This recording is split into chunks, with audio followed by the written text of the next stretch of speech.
In this next session, we're going to talk about how we tell the stories of regenerative food systems through film. And we have the co-founders of Common Table Creative, Simon and Oliver English.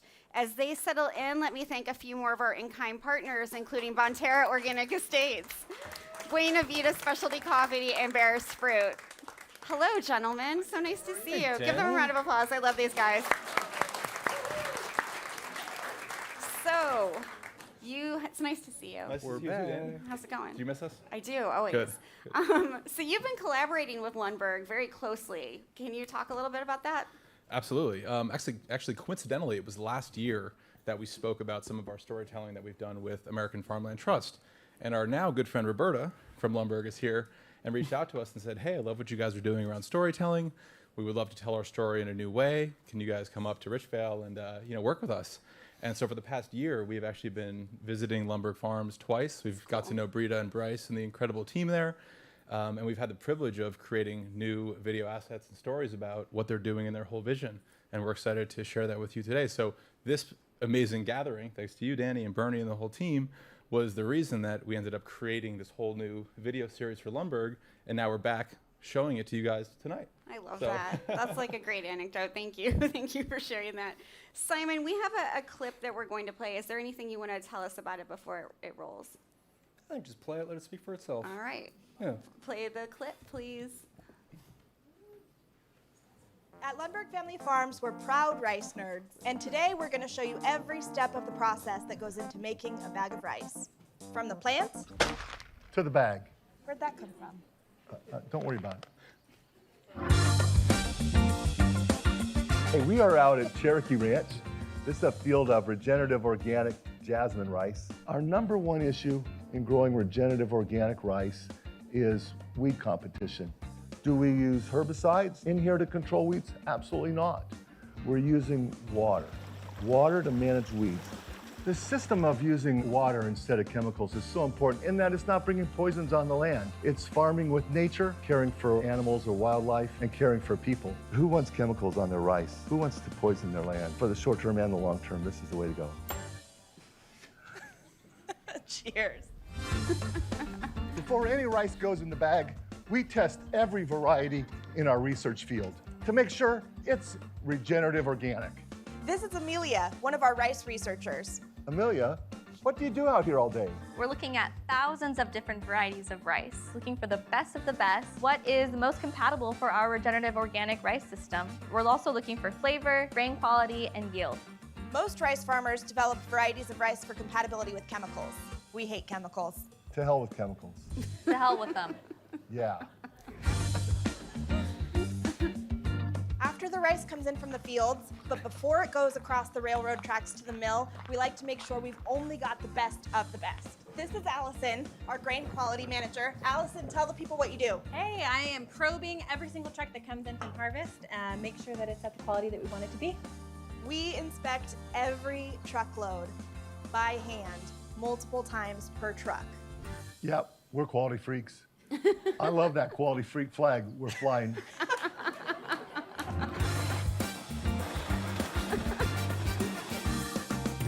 So we're grading this rice. We want to make sure that it hits our quality specs. So I'm pulling out any kernels that are immatures. 17 varieties will come through every truck.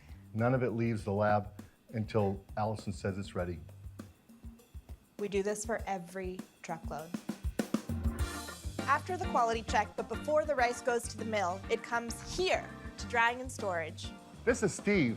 He manages the drying and storage. Steve, tell everyone what's so special about these silos. We bring in 17 different varieties of rice, and so one of the things that we focus on is keeping fresh product going to our mill for packaging. Other companies use chemicals to treat their rice, and what we do is we use food-grade CO2 to condition our rice, and it's the same food-grade CO2 that you would have in your bubbly water.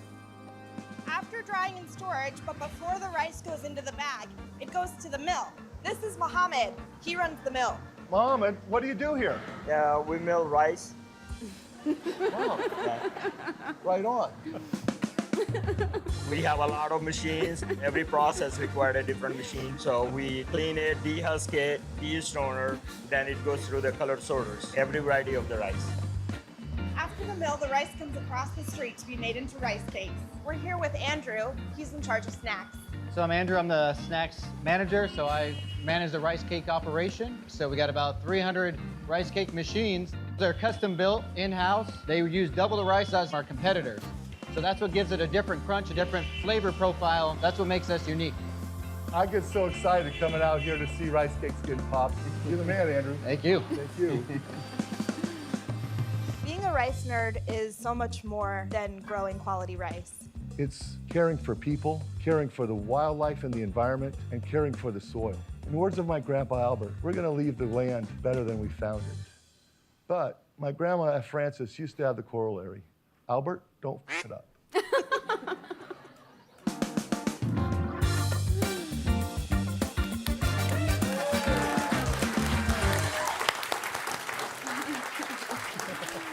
I love this clip. And so, Simon, when we were talking before prepping for this event, you said this clip to you as The Office meets sustainability. Why did you choose that approach? What a creative swing we took there. Because there's no reason that we can't save the world and have a good time while doing it. And Lundberg Family Farms, when it comes to food companies, the companies that are doing the right thing, they're not afraid to show you the why and the how they do it. And for a company to let us come in there with our cameras and run around their facility just shows you the transparency that they have and the trust that they have in what they're doing is the right thing, that they're not afraid to show whatever's happening behind the scenes and whatever's behind that logo. And a lot of companies that are putting the food in the grocery stores nowadays wouldn't do the same. And I think it speaks a lot to the philosophy and just who Lundberg Family Farms are to just open their doors and let us run around and share exactly what's going on. Everyone in this clip, that was just their work day, and we just popped in for 30 minutes and disrupted what they were doing and maybe, delayed rice from getting to stores in a couple months. Anyways, they are just the coolest people, and it makes me so happy that they're growing food and they're doing everything they can to make the world a better place, and there's no reason that we can't have a good time while saving the planet. Absolutely, and there's no better example of two brothers, having a good time while saving the planet. These men deserve a round of applause for everything they're doing. Are we? And I've known them for several years now, and how you're evolving is so great. So congratulations. I think something that stands out for me in the clip is the really special relationship between Bryce and Brita. They're proud rice nerds, they're quality freaks. What was it like to capture that sort of back and forth with them? It's so cute.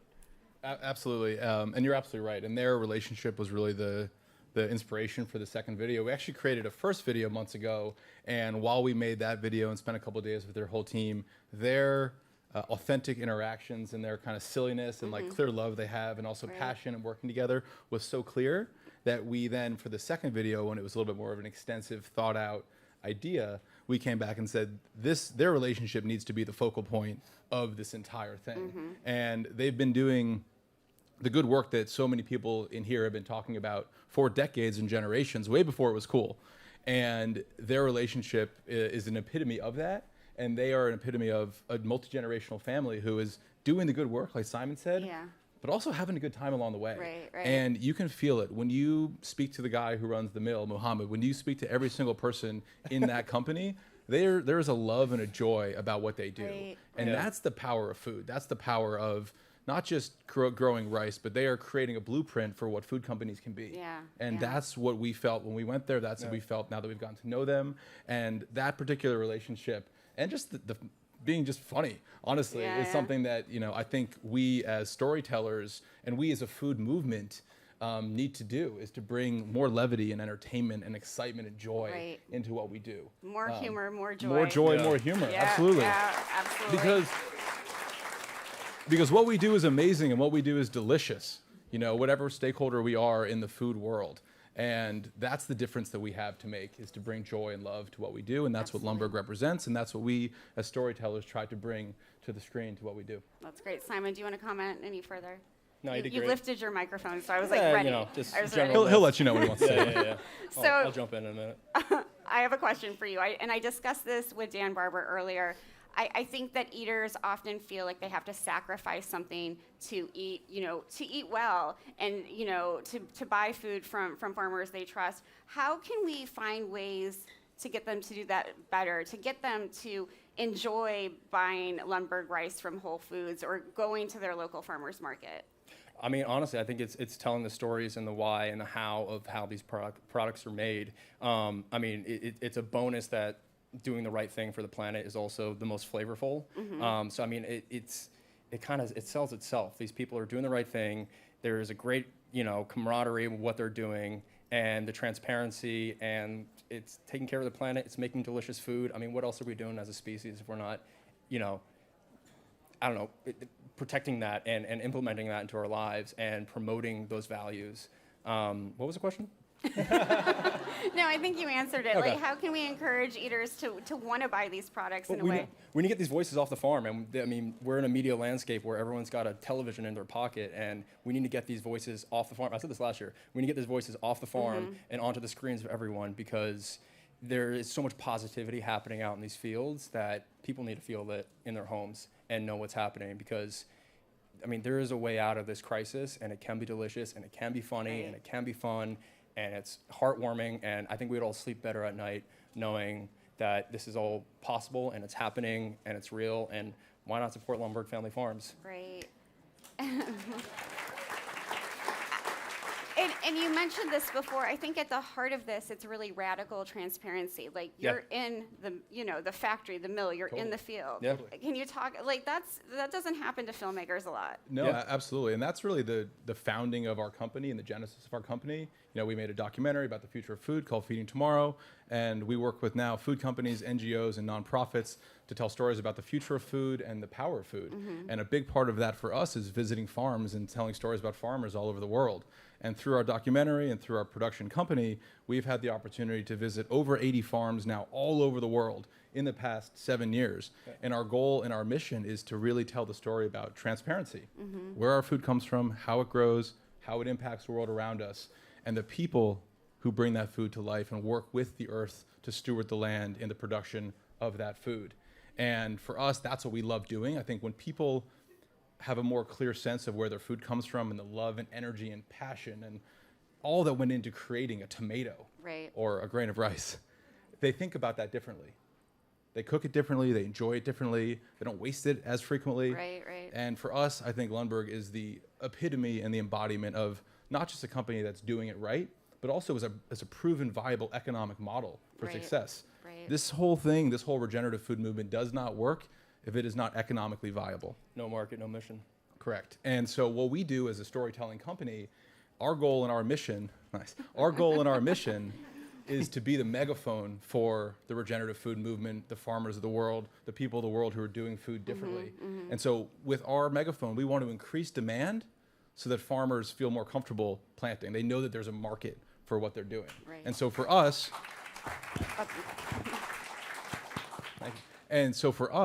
we love working with folks like Lundberg because we think they are the embodiment of that. And we told Brita and Bryce, like growing up, our mom had brown Lundberg rice in the cupboard.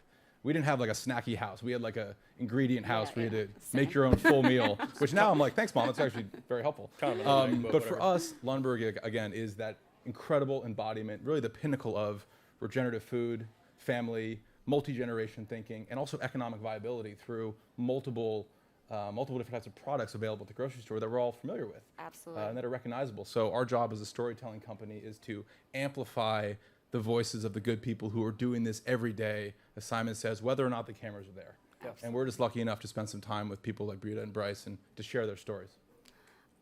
Round of applause for that. I think what I like most about this clip, and I love Brita and Bryce for sure, but you show the other folks who are working with them. Why was that important to you and to them? It's so many hands go into making a bag of rice, and you get a bag of rice, and you think it's a bag of rice, but no, it's not. It's the story. It's the water and the waiting and the seeing when the rice is ready They don't use chemicals. They use water.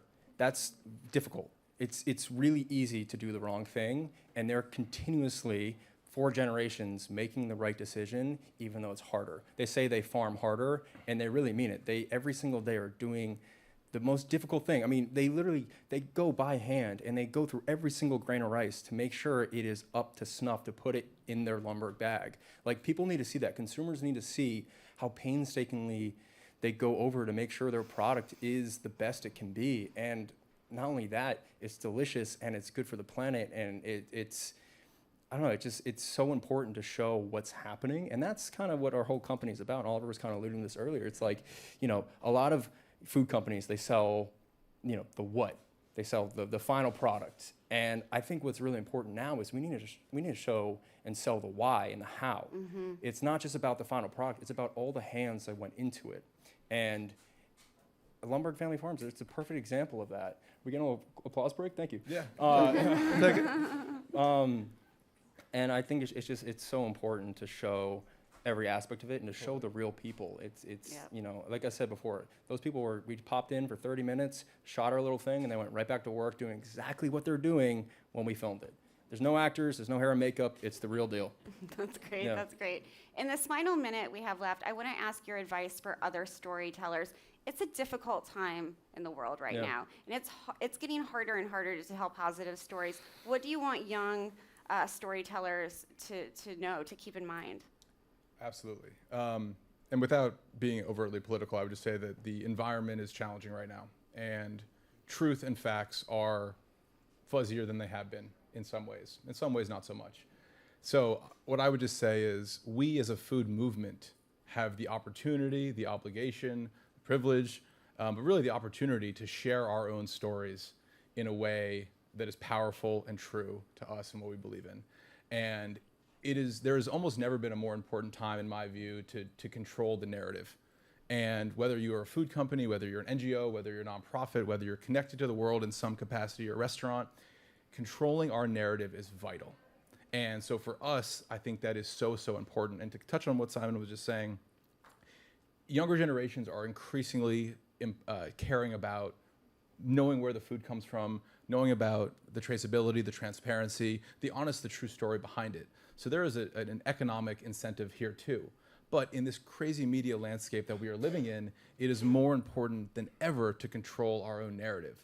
So the investment in stories about the farmers, the love and energy that went into that, the flavor that's created by taking care of your soils, all of these elements that go into creating an ingredient are incredibly important. And the investment into storytelling at whatever capacity, it could be a big production, it could be someone with their phone, but controlling your narrative and showcasing your product in a way that is transparent and honest is vitally important now more than ever. And I think that's what we believe in deeply. And we also believe deeply in the power of stories to transform the way people see the world. Yeah. I think that we are in a very complex political environment right now.